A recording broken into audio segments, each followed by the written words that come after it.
Hello friends, आज हम लोग क्लास 9th के जीव विज्ञान देख रहे हैं, जिसमें आपको एनसीईआरटी एग्जाम्पलर के क्वेश्चन हैं और ये सभी प्रतियोगिता परीक्षा के लिए उपयोगी हैं। साथ में क्लास 9th के जो विद्यार्थी हैं उनके लिए और अधिक उपयोगी है, जिसका अध्याय 5 है। अध्याय आपका हो गया 5 और चैप्टर का नाम है जीवन की मौलिक इकाई। याद रखिएगा, आपका चैप्टर हो गया जीवन की मौलिक इकाई। तो चलिए हम शुरू करते हैं चैप्टर को।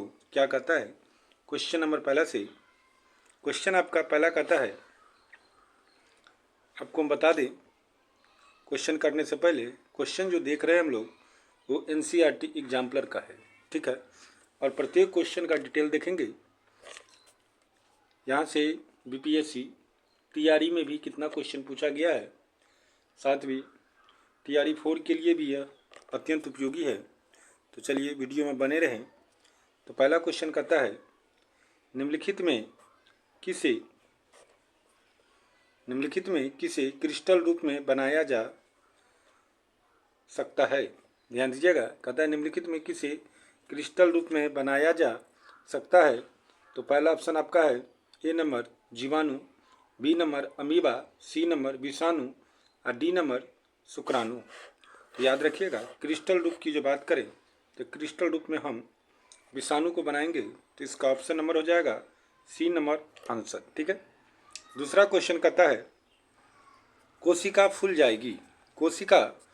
जाएगी यदि। पहला ऑप्शन है कोशिका के भीतर जल के अणुओं की सांद्रता उसके बाहर चारों ओर उपस्थित जल के अणुओं की सांद्रता से अधिक हो। तो इस कंडीशन में तो कोशिका नहीं फूलेगी, ये गलत हो जाएगा। बी नंबर कहता है कोशिका के बाहर चारों ओर उपस्थित जल की अणुओं की सांद्रता कोशिका के भीतर जल के अणुओं की सांद्रता से अधिक हो। ध्यान दीजिएगा, कोशिका के बाहर चारों ओर, कोशिका के बाहर कहता है चारों ओर उपस्थित जल के अणुओं की सांद्रता कोशिका के भीतर जल के अणुओं की सांद्रता से अधिक हो। तो ये हो जाएगी, इसका सटीक आंसर हो जाएगा बी नंबर ऑप्शन, ठीक है।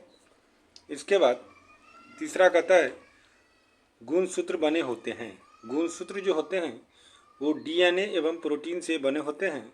इसका सटीक आंसर देखिए, सी नंबर ऑप्शन हो जाएगा आपका सटीक आंसर, डीएनए और प्रोटीन।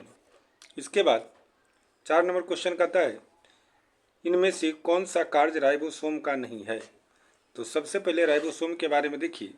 राइबोसोम क्या करता है, प्रोटीन के अणुओं के निर्माण में सहायक होते हैं और यह एंजाइम के निर्माण में भी सहायता करता है। तो इसमें से पहला ऑप्शन देखिए, कहता है यह प्रोटीन अणुओं के निर्माण में सहायक करता है। तो बिल्कुल ये राइबोसोम के बारे में सत्य कथन है। और दूसरा कहता है यह एंजाइमों के निर्माण में सहायता करता है, ये भी एकदम सत्य कथन है। लेकिन क्वेश्चन आपको कहता है कि राइबोसोम का नहीं है, जो कार्य राइबोसोम का नहीं है। तो तीसरा देखिए, यह हार्मोन्स के निर्माण में सहायता करता है, तो ये भी राइबोसोम के बारे में सत्य कथन नहीं है। यह मंड अणुओं के निर्माण में सहायता करता है, तो ये भी सत्य कथन नहीं है। तो कहता है राइबोसोम का कार्य नहीं है, तो हो जाएगा इसका तीसरा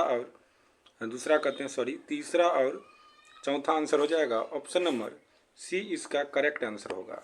ऑप्शन नंबर सी जो होगा इसका करेक्ट आंसर होगा। इसके बाद हम देखेंगे 5 नंबर क्वेश्चन।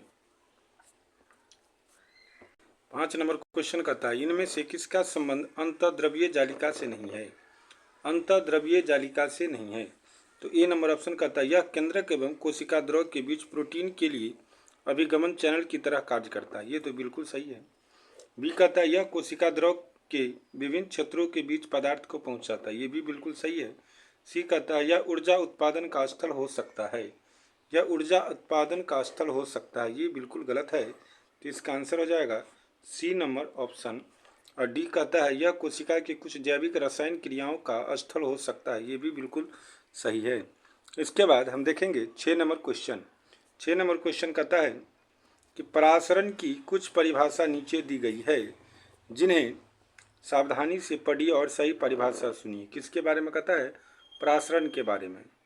कहता है अर्धपारगम्य झिल्ली से होकर जल के अणुओं का अधिक सांद्रता वाले क्षेत्र से निम्न सांद्रता वाले क्षेत्र की ओर जाना। तो परासरण में तो यही क्रिया होती है कि अणु क्या होते हैं, अधिक सांद्रता वाले क्षेत्र से निम्न सांद्रता वाले क्षेत्र में जाते हैं। तो इसका आंसर हो जाएगा पहला नंबर। ठीक है। इसके बाद 7 नंबर क्वेश्चन कहता है कि पादप कोशिका में जीव द्रव कुंचन को किस तरह परिभाषित किया जाता है? किस में? तो पादप कोशिका में। याद रखिएगा। पहला ऑप्शन कहता है ए नंबर, अल्प पराशरी माध्यम में प्रद्रव झिल्ली का टूटना। बी कहता है अल्प पराशरी माध्यम में कोशिका द्रव का सिकुड़ना। बिल्कुल सही होगा। बी नंबर ऑप्शन होगा कि जब कोशिका द्रव सिकुड़ेगी तबे न जीव द्रव प्रकुंचन होगी। तो इसका आंसर हो जाएगा बी नंबर ऑप्शन। इसके बाद 8 नंबर क्वेश्चन कहता है निम्नलिखित में से किसके चारों ओर एकल झिल्ली का आवरण होता है? पहला ऑप्शन है माइटोकॉन्ड्रिया, बी है रसधानी, सी है लाइसोसोम और डी है लवक। तो एकल झिल्ली की जो बात कर रहा है तो एकल झिल्ली तो रसधानी की हो जाएगी। तो इसका ऑप्शन नंबर हो जाएगा बी नंबर ऑप्शन। क्या हो जाएगा? B number option. एकल झिल्ली का आवरण होता है किसके चारों ओर? तो रसधानी के चारों ओर। इसके बाद 9 नंबर क्वेश्चन कहता है गलत वाक्य को ढूंढिए। गलत जो वाक्य है उसको क्या करना है? तो ढूंढना है। तो ए नंबर कहता है गोल्जी उपकरण लाइसोसोम के बनने में शामिल होता है। गोल्जी उपकरण लाइसोसोम के बनने में शामिल होता है, ये तो गलत है, ये नहीं होता शामिल। बी नंबर कहता है केंद्रक माइटोकॉन्ड्रिया एवं लवक में डीएनए होता है। बिल्कुल सही है, ये सही है, होता है, इसीलिए अपनी संरचनात्मक प्रोटीन बनाने में समर्थ है। ठीक है। सी नंबर कहता है माइटोकॉन्ड्रिया को कोशिका का पावर हाउस कहते हैं। बिल्कुल ये सही बात है। माइटोकॉन्ड्रिया को कोशिका का क्या कहते हैं? पावर हाउस कहते हैं, क्योंकि इसमें एटीपी का उत्पादन होता है। बिल्कुल सही है। और डी नंबर कहता है कोशिका द्रव को प्रद्रव्य भी कहते हैं। बिल्कुल सही है। तो इसका आंसर हो जाएगा, सटीक आंसर हो जाएगा वो। गलत वाक्य ढूंढने की बात होती है तो कहेंगे गोल्जी जो उपकरण है लाइसोसोम के बनने में शामिल होता है, ये बिल्कुल गलत है। तो इसका ऑप्शन नंबर हो जाएगा ए नंबर ऑप्शन आंसर हो जाएगा। ठीक है। इसके बाद 10 नंबर क्वेश्चन कहता है कि सही वाक्य को ढूंढिए। लाइसोसोम में भरे हुए एंजाइम रुक्ष अंतःद्रव्यीय जालिका से बने होते हैं। सही कथन का ढूंढने कहता है तो लाइसोसोम में भरे हुए एंजाइम जो होते हैं रुक्ष अंतःद्रव्यीय जालिका माने RER से बने होते हैं। तो ये बिल्कुल सही होगा कथन। तो इसका हो जाएगा ए नंबर ऑप्शन आंसर। क्या हो जाएगा? ए नंबर ऑप्शन आंसर हो जाएगा। इसके बाद हम देखेंगे 11 नंबर क्वेश्चन क्या कहता है। कहता है 11 नंबर कौन सा कोशिका अंग कोशिका के अंदर विषैले पदार्थ एवं औषधि को आविष रहित करने में मुख्य भूमिका निभाता है? तो इसका सटीक आंसर हो जाएगा सी नंबर ऑप्शन चिकनी अंतःप्रद्रव्यीय जालिका। क्या हो जाएगा? सी नंबर आंसर चिकनी अंतःप्रद्रव्यीय जालिका। तो इसका आंसर हो जाएगा सटीक सी। ठीक है। 12 नंबर क्वेश्चन कहता है कोशिका झिल्ली निर्माण के लिए आवश्यक प्रोटीन एवं लिपिड का उत्पादन निम्नलिखित द्वारा किया जाता है। किसके निर्माण में? तो कोशिका झिल्ली के निर्माण में। तो कोशिका झिल्ली के निर्माण में यदि हम बात करें तो प्रोटीन और लिपिड का जो उत्पादन करता है वो अंतःद्रव्यीय जालिका के द्वारा होता है। तो इसका आंसर हो जाएगा रुक्ष अंतःप्रद्रव्यीय जालिका अर्थात ए नंबर ऑप्शन। 13 नंबर क्वेश्चन कहता है प्रोकैरियोट का अपरिभाषित केंद्रक क्षेत्र कहलाता है। प्रोकैरियोट का अपरिभाषित केंद्रक क्षेत्र क्या कहलाता है? तो ध्यान दीजिएगा, केंद्रक ये तो नहीं होगा। इसके बाद कहता है केंद्रिका, ये भी नहीं होगा। न्यूक्लिक अम्ल ये भी नहीं होगा। तो इसका आंसर हो जाएगा केंद्रकाभ। क्या हो जाएगा? केंद्रकाभ हो जाएगा। डी नंबर ऑप्शन इसका क्या होगा? सटीक आंसर हो जाएगी। इसके बाद हम देखेंगे 14 नंबर क्वेश्चन कहता है कोशिका अंगक जो सरल शकरा को जटिल शकरा में बदलने में शामिल है। कोशिका अंगक जो सरल जो शर्करा होता है उसको जटिल शर्करा में बदलने में क्या होता है? शामिल होता है। ये किसके द्वारा होता है? तो गोल्जी उपकरण के द्वारा होता है। ये कार्य किसके द्वारा होता है? तो गोल्जी उपकरण के द्वारा होता है। तो इसका आंसर हो जाएगा D number option. 15 number question कहता है निम्नलिखित में से कौन सा रसधानी का कार्य नहीं है? रसधानी के बारे में कार्य नहीं है तो ध्यान दीजिएगा संग्रहण, ये तो रसधानी के द्वारा होता है। दूसरा कहता है कोशिका की स्फीति एवं दृढ़ता प्रदान करना, ये भी होता है। अवशिष्ट उत्सर्जन, ये भी होता है। तो इसका आंसर हो जाएगा डी नंबर ऑप्शन गमन। गमन जो है रसधानी का कार्य नहीं है।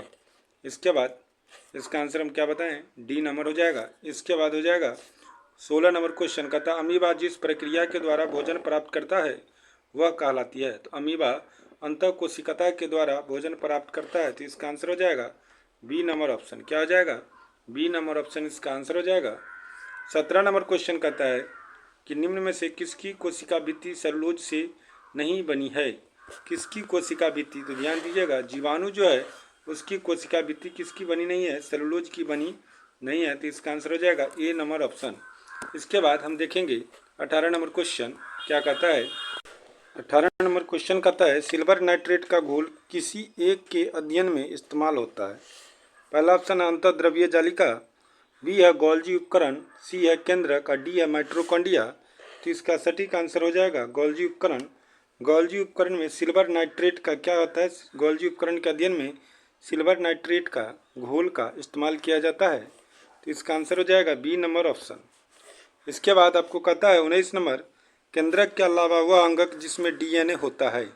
केंद्रक को छोड़कर उस अंग का नाम बताना है जिसमें क्या होता है? डीएनए होते हैं। तो केंद्रक और माइट्रोकॉन्ड्रिया में होता है, तो यहाँ हो जाएगा सी नंबर ऑप्शन माइट्रोकॉन्ड्रिया। इसके बाद 20 नंबर क्वेश्चन कहता है निम्नलिखित में किसको कोशिका का रसोई कहा जाता है? रसोई घर अर्थात कोशिका का रसोई किसको कहा जाता है? तो देखिए निम्नलिखित में से किसको, तो हरित लवक जो है उसी को कहा जाता है क्या? कोशिका का रसोई। क्या कहा जाता है? कोशिका का रसोई कहा जाता है, तो इसका आंसर हो जाएगा C number option.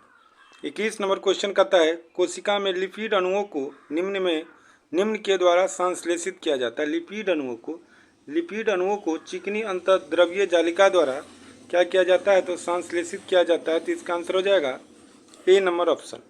22 number question कहता है नई कोशिका का निर्माण पूर्व स्थिति कोशिका से होने की बात किसने बताई? नई कोशिका का निर्माण पूर्व स्थित कोशिका से होने की बात किसने बताई? तो ये आपको बताया था विर्चो। क्या बताया था दोस्तों? विर्चो। तो इसका आंसर हो जाएगा बी नंबर ऑप्शन। इसके बाद हम बात करेंगे 23 नंबर क्वेश्चन की। 23 नंबर क्वेश्चन कहता है कोशिका सिद्धांत निम्न द्वारा प्रतिपादित किया गया। किसके द्वारा प्रतिपादित किया गया कोशिका सिद्धांत? तो याद रखिएगा स्लाइडेन एवं स्वान के द्वारा। इसका आंसर हो जाएगा ए नंबर ऑप्शन। क्या हो जाएगा? ए नंबर ऑप्शन इसका आंसर हो जाएगा। इसके बाद 24 नंबर क्वेश्चन कहता है प्रोकैरियोटिक कोशिका में दिखने वाला एकमात्र कोशिका अंगक है, इसमें से कौन दिखने वाला है? तो इसका आंसर हो जाएगा बी नंबर ऑप्शन राइबोसोम। क्या हो जाएगा? B number option ribosome. इसके बाद हम देखेंगे 25 नंबर क्वेश्चन कहता है वह अंगक जिसमें कोशिका भित्ति नहीं होती है। वह अंगक जिसमें कोशिका भित्ति नहीं होती है, तो इसका आंसर हो जाएगा राइबोसोम, ए नंबर ऑप्शन। ठीक है। इसके बाद 26 नंबर क्वेश्चन कहता है एक माइक्रोमीटर होता है। एक माइक्रोमीटर 10⁻⁻⁶ मीटर के बराबर होता है, तो इसका ऑप्शन हो जाएगा ए नंबर करेक्ट आंसर। इसके बाद 27 नंबर क्वेश्चन कहता है लाइसोसोम उत्पन्न होते हैं। लाइसोसोम उत्पन्न होते हैं, इसका आंसर हो जाएगा गोल्जी उपकरण से। लाइसोसोम किससे उत्पन्न होता है? गोल्जी उपकरण से, तो इसका हो जाएगा बी नंबर ऑप्शन सटीक आंसर। 28 नंबर क्वेश्चन कहता है सजीव कोशिकाएं निम्न के द्वारा खोजी गई। सजीव कोशिकाएं किसकी द्वारा खोजी गई? तो इसका आंसर हो जाएगा ल्यूवेन हो। इसका आंसर हो जाएगा सी नंबर ऑप्शन। और यदि निर्जीव कोशिका की बात हो जाएगी तो रॉबर्ट हुक कहेंगे। क्या कहेंगे? रॉबर्ट हुक कहेंगे। इसके बाद 29 नंबर क्वेश्चन कहता है निम्नलिखित कथनों में से विसंगत कथनों को चुनिए। तो इसका आंसर हो जाएगा डी नंबर ऑप्शन। पादप में कोशिका भित्ति में काइटिन सकरा होती है। पादप की कोशिका भित्ति में क्या होता है? काइटिन सकरा होती है। ये विसंगत कथन है, तो इसका आंसर हो जाएगा डी नंबर ऑप्शन। इसके बाद हम दोस्तों देखेंगे कुछ क्वेश्चन ऐसे हैं जो आपके लिए एग्जाम में वन लाइनर के रूप में या एक नंबरी क्वेश्चन के रूप में या अति लघुत्तरीय क्वेश्चन के रूप में बनेगा। जैसे आपको पूछतेगा यहीं से क्वेश्चन से ही क्वेश्चन बन जाएगा।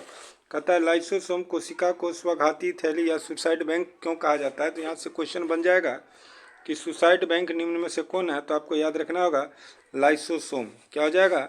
लाइसोसोम। इसके बाद हम नेक्स्ट यहाँ से क्वेश्चन देखेंगे।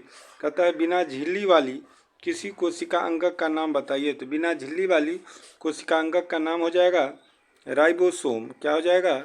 राइबोसोम हो जाएगा। याद रखिएगा बिना झिल्ली वाली कोशिका का नाम क्या होगा? राइबोसोम। इसके बाद नेक्स्ट क्वेश्चन है। नेक्स्ट क्वेश्चन क्या कहता है? देखिए कहता है हम वह भोजन खाते हैं जिसमें सभी पोषक पदार्थ जैसे कार्बोहाइड्रेट, प्रोटीन, वसा, विटामिन, खनिज और जल आदि सभी शामिल होते हैं। पाचन के बाद ये सभी ग्लूकोज, एमिनो अम्ल, वसा अम्ल ग्लिसरॉल के रूप में अवशोषित हो जाता है। पचे हुए भोजन एवं जल के अवशोषित होने में कौन सा प्रक्रिया उत्तरदायी होती है? तो इसका आंसर हो जाएगा विसरण एवं परासरण। क्या हो जाएगा? विसरण एवं परासरण, याद रखिएगा। इसके बाद हम 37 नंबर क्वेश्चन देख कहता है यदि आपको कुछ सब्जियां पकाने के लिए दी जाती है तो साधारणतः आप सब्जी पकाने के दौरान उनमें नमक मिलाते हैं। नमक के मिलाने पर कुछ देर बाद सब्जी से जल निकालता है, उनमें कौन सा प्रक्रिया उत्तरदायी है? तो कहेंगे बाह्य परासरण। क्या कहेंगे? बाह्य परासरण। इसके बाद एक और हम मिलाने वाले देखेंगे 40 नंबर क्वेश्चन, ध्यान दीजिएगा। इसमें आपको सही मिलाना है और यहाँ से ऑब्जेक्टिव क्वेश्चन बनता है और आपको पूछता है, ठीक है। तो सबसे पहले कहता है चिकनी अंतःद्रव्यीय जालिका। चिकनी अंतःद्रव्यीय जालिका का मतलब होता है यहाँ पर किसके साथ मिलेगा? तो निराविषीकरण के द्वारा। निराविषीकरण के द्वारा माने पहला का जाएगा चौथा के साथ आंसर। इसके बाद कहता है लाइसोसोम। लाइसोसोम अब ये बताएं स्वघाती थैली या सुसाइड बैंक कहा जाता है इसको। तो दूसरा का जाएगा पाँचवा के साथ। किसके साथ जाएगा? पाँचवा के साथ जाएगा। इसके बाद तीसरा कहता है सी नंबर केंद्रकाभ। केंद्रकाभ जो होगा दोस्तों वो किस में होगा? विषाणु, जीवाणु में। किस में होगा? जीवाणु में। तीसरा जाएगा तीसरा के साथ रसधानी। रसधानी किसके में होता है? तो अमीबा की बात हो जाएगी रसधानी से। क्रोमेटिन सामग्री और केंद्रिक हो जाएगा केंद्रक से। तो इस तरह से हम इसको मिला दिए। इसके बाद ध्यान रखिएगा नेक्स्ट क्वेश्चन हम बात करेंगे। कहता है कि पादप के उन विभिन्न भागों का नाम लिखिए जिनमें क्या कहता है? वर्णक माने क्रोमोप्लास्ट, हरित लवक क्लोरोप्लास्ट और अवर्णिक लवक ल्यूकोप्लास्ट उपस्थित होते हैं। तो सबसे पहले हम बात करेंगे, देखिए वर्णक का क्रोमोप्लास्ट किस में होता है? फूल एवं फल में। किस में हो जाएगा इसका? फूल एवं दोस्तों फल में कहेंगे। ये क्या होता है? तो ये होता है वर्णक। क्या होता है? वर्णक होता है। हरित लवक किस में होता है? तो हरित लवक होता है दोस्तों पत्तियों में। किस में होता है? पत्तियों में। ये भी पॉइंट याद रखिएगा। और ल्यूकोप्लास्ट की बात करेगा तो इसको हम कहेंगे जड़ में। किस में कहेंगे? पादप के जड़ में। किसके जड़ में? पादप के जड़ में। फिर से समझिए कि कहता है पादप के उन विभिन्न भागों का नाम लिखिए जिसमें वर्णक माने क्रोमोप्लास्ट ये फूल एवं फल में होगा, और हरित लवक जिसको हम कहें पत्तियां में उपस्थित होगा, और ल्यूकोप्लास्ट जो किस में होगा? पौधों के जड़ में उपस्थित होगा। इसके बाद आगे हम इन सभी को देखेंगे। कहता है 42 नंबर उन अंगकों का नाम लिखिए जो नीचे लिखे वाक्यांशों से संबंध दिखते हैं। तो सबसे पहला कहता है कोशिका के अभिगमन चैनल। कोशिका के अभिगमन चैनल हम किसको कहते हैं? तो अंतःद्रव्यीय जालिका को कहते हैं। इसके बाद बी नंबर कहता है कोशिका का पावर हाउस। तो ये हम कहते हैं पावर हाउस माइटोकॉन्ड्रिया को। तो बी में हो जाएगा माइटोकॉन्ड्रिया। सी कहते हैं कोशिका की पैकिंग और प्रसिद्ध इकाई किसको कहते हैं? तो गोल्जी इकाई को कहते हैं। डी नंबर है कोशिका का पाचक थैली किसको कहते हैं? लाइसोसोम को कहते हैं। ई नंबर है कोशिका की संग्रह थैली किसको कहेंगे? तो रसधानी को कहेंगे। एफ कहता है कोशिका का किचन किसको कहते हैं? तो हरित लवक को कहेंगे। और ई जी है आपका कि कोशिका का नियंत्रण कक्ष किसको कहते हैं? तो इसको हम कहते हैं केंद्रक को। एक क्वेश्चन की और बात करेंगे 44 नंबर। देखिए कहता है कार्बन डाइऑक्साइड माने CO2 और जल H2O जैसे पदार्थ कोशिका के अंदर और बाहर कैसे आते जाते हैं? तो इसका आंसर बताइएगा विसरण एवं परासरण के द्वारा। किसके द्वारा? विसरण एवं परासरण के द्वारा। इसके बाद हम और देखेंगे कहता अमीबा अपना भोजन कैसे प्राप्त करता है? तो कहेंगे अंतः कोशिकता या एंडोसाइटोसिस के द्वारा। ठीक है। इसके बाद 46 नंबर क्वेश्चन कहता है पादप कोशिका के दो ऐसे अंगकों का नाम बताइए जिनमें अपनी आनुवांशिक सामग्री और राइबोसोम विद्यमान होते हैं। तो इसका आंसर हो जाएगा आपका 46 का माइटोकॉन्ड्रिया एवं लवक। 47 कहता है ध्यान दीजिएगा कि लाइसोसोम को कोशिकाओं का अपमार्जक क्यों कहा जाता था। यहाँ से क्वेश्चन आपको बन गया कि कोशिकाओं की अपमार्जक किसे कहा जाता है? तो आंसर हो जाएगा इसका लाइसोसोम। इसके बाद हम देखेंगे एक ही बार 49 नंबर कहता है कौन से प्रकार का लवक इनमें समानता पाए जाते हैं। अभी जस्ट बताए हैं कि पादप की जड़ में पाया जाता है अवर्णी लवक। अवर्णिक लवक अभी हम जस्ट बताएं आपको। देखिए आप आगे क्या बताए हैं, अवर्णी लवक किसको कहते हैं, ल्यूकोप्लास्ट को। तो पादप के जड़ में क्या पाया जाता है, ल्यूकोप्लास्ट माने अवर्णी लवक। पादप की पत्तियों में हरित लवक और पुष्प एवं फल में पाया जाता है वर्णी लवक। क्या पाया जाता है, वर्णी लवक। ठीक है। इसके बाद 52 नंबर क्वेश्चन की भी बात हम कर लेंगे। वैसे क्वेश्चन की हम बात कर रहे हैं जो आपको एग्जाम में ऑब्जेक्टिव टाइप पूछा जाएगा। ठीक है। इसके बाद कहता है 52 नंबर क्वेश्चन कि जब बाहरी, ए नंबर देखिए पहले, जब बाहरी माध्यम की तुलना में कोशिका के भीतर अधिक सांद्रता वाला जल होता है तो क्या होता है, तो इस क्रिया में होता है दोस्तों बहिःपरासरण। क्या होता है, बहिःपरासरण। जब बाहरी माध्यम की तुलना में कोशिका के भीतर जब अधिक जल होगा तो जल बाहर की ओर निकलेगा। तो जब बाहर की ओर निकलेगा तो उसको कहेंगे बाह्यपरासरण, और जब जल अंदर की ओर जाएगा तो उसको कहेंगे अंतःपरासरण। जैसे बी नंबर देखिए, कहता है बाहरी माध्यम की तुलना में कोशिका के भीतर कम सांद्रता वाला जल होता है तो उसमें क्या होगा, अंतःपरासरण। सी नंबर कहता है जब कोशिका के अंदर एवं उसके बाहरी माध्यम में जल की सांद्रता समान होती है तो उसमें कोई परिमाण नहीं होता है। उसमें क्या होता है, कोई परिमाण नहीं होता है। इसके बाद 53 नंबर क्वेश्चन देखिए, और ये क्वेश्चन आपका लास्ट हो जाएगा इस चैप्टर का। एनसीईआरटी एग्जाम्पल क्लास 9th की जो हम देख रहे हैं, चैप्टर नंबर 5 है, जिसमें देखिए 53 नंबर कहता है एक पादप कोशिकाओं का चित्र बनाइए और इन भागों को चिन्हित कीजिए। तो सबसे पहले इसमें समझिए कोशिका के विकास एवं कार्य का निर्धारण कौन करता है। यहाँ से आपको क्वेश्चन बन जाएगा डायरेक्ट। हम जो कहते हैं उस पर थोड़ा ध्यान दीजिए कि कोशिका के विकास एवं कार्य का निर्धारण करता है किसके द्वारा होता है, तो इसका आंसर हो जाएगा केंद्रक। इसके बाद बी नंबर कहता है अंतःद्रव्यीय जालिका में से निकलने वाली सामग्री को पैक करता है। अंतःद्रव्यीय जालिका से निकलने वाली सामग्री को कौन पैक करता है, तो यहाँ से क्वेश्चन ऐसे बनेगा, तो आप कहेंगे गोल्जी उपकरण। इसके बाद सी नंबर क्वेश्चन कहता है सूक्ष्म जीवों में ऐसा प्रतिरोध उत्पन्न करता है जिसमें वे बाह्य अल्पपरासी माध्यम में फूटे बगैर अप्रभावित बने रहते हैं। तो ये किसके द्वारा होता है, तो कोशिका भित्ति के द्वारा। क्या हो जाएगा, सी का कोशिका भित्ति। डी कहता है जो जीवन को बनाए रखने के लिए आवश्यक बहुत सी जैव रासायनिक अभिक्रिया के लिए स्थल उपलब्ध कराता है वो क्या होता है दोस्तों, ये होता है कोशिका द्रव। क्या होता है, कोशिका द्रव। ई नंबर है एक ऐसा द्रव जो केंद्र के अंदर होता है उसको भी हम कहते हैं केंद्रक द्रव। क्या कहते हैं उसको, केंद्रक द्रव कहते हैं। तो चलिए इसी वीडियो के साथ लास्ट क्वेश्चन था